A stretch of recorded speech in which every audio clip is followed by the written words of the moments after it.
పేరేంటి? నరసింహ. మీరు ఏం పని చేస్తారు? పార పని చేస్తాం మేడం. మీరు ఎన్నేళ్ల నుండి ఈ పార పని చేస్తారు? 30 ఏళ్ళ మేడం. మీరు ఏ ఊరు నుండి వచ్చారు? గజ్వేల్ మేడం. ఏం లేదు మేడం, ఒక రోజు వస్తే ఒక రోజు దొరక, రోజు 11 గంటల దాకా ఉంటాం. బయట ఉంటే అప్పు చేసుకొని ఉండే ఈయన వచ్చి నుంచి ఏం లేదు, రేవంత్ రెడ్డి నుంచి. ఆ కేసీఆర్ ఉన్నప్పుడే మంచిగా చేసింది మనకు. ఇప్పుడు రైతు బంధు కట్ అవుతున్నాయి. వచ్చేటోళ్ళు పారిస్తే దెబ్బలు తాకి హాస్పిటల్ పోతే గవర్నమెంట్ ప్రైవేట్లో ఎవరు పట్టించుకోరు. హాస్పిటల్ పోతుంటే పైసలు కూడా ఎవరి దగ్గర ఉంటారు.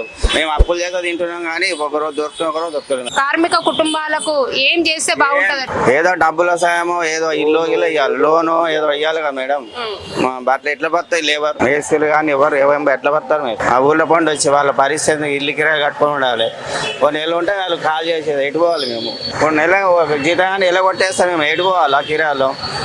మరి మీరు డబుల్ బెడ్రూమ్ కి అప్లై చేశారా? చేసినాం మేడం. అటు తిరిగి కూడా ఎడితే కలెక్టర్ ఆఫీస్ తిరిగితే ఒక బెడ్రూమ్ కూడా రాలేదు. మరి ఏం చెప్పారు మీకు? డబుల్ బెడ్రూమ్ లో మీకు ఎందుకు ఇస్తామంటారు. అటు పోతే ఆ డాక్యుమెంట్ దగ్గర ఈ డాక్యుమెంట్ కలెక్టర్ ఆఫీస్ దగ్గర లేదు, ఆ నంబర్ రాలేదు, ఈ నంబర్ రాలని తిరిగి సపరేట్ ఇవ్వకున్నాం. ప్రభుత్వము ఎలా చేస్తే మీకు ఇవ్వాలి? గవర్నమెంట్ సాయం చేయాలి మేడం. ఇవ్వాలా, లేని వాళ్ళకి ఇవ్వాలా, ఉన్న వాళ్ళకే ఇస్తారు. చెకప్ చేసి ఇవ్వాలి మేడం. ఈ వినాయక్ నగర్ లేబర్ అడ్డాలో కార్మికులకు ఖచ్చితంగా డబుల్ బెడ్రూమ్లు ఇవ్వాలని కోరినారు.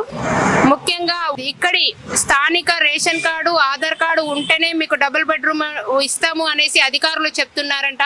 కార్మికులు అడుగుతుంది ఏంటంటే, లేబర్ కార్డుకి ఎట్లయితే కరెంటు బిల్లు తీసుకొని లేబర్ కార్డు శాంక్షన్ చేస్తున్నారో అదే విధంగా మా కార్మికులకు కరెంటు బిల్లు తీసుకొని డాక్యుమెంట్స్ తీసుకొని డబుల్ బెడ్రూమ్ శాంక్షన్ చేయాలని ఈ రోజు ఈ వినాయక నగర్ లేబర్ అడ్డా కార్మికులు కోరడం జరిగింది. వినాయక నగర్ లేబర్ అడ్డా కార్మికులు చెప్పిన విషయాలను సంబంధిత అధికారుల దగ్గరికి తీసుకెళ్లడానికి మేము ప్రయత్నం చేస్తాము.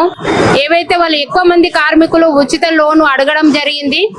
ఆయా కార్పొరేషన్ ఎస్సీ, బీసీ, ఎస్టీ కార్పొరేషన్ల చైర్మన్లను కూడా కలిసి కార్మికులను తోటి వినతి పత్రం ఇప్పించే ప్రయత్నం చేస్తాము. కాబట్టి పీపుల్ మీడియా పాయింట్ ని సబ్స్క్రైబ్ చేసుకొని వీడియోస్ అన్ని కూడా ఇతర కార్మికులందరికీ షేర్ చేయాలని కోరుచున్నాం.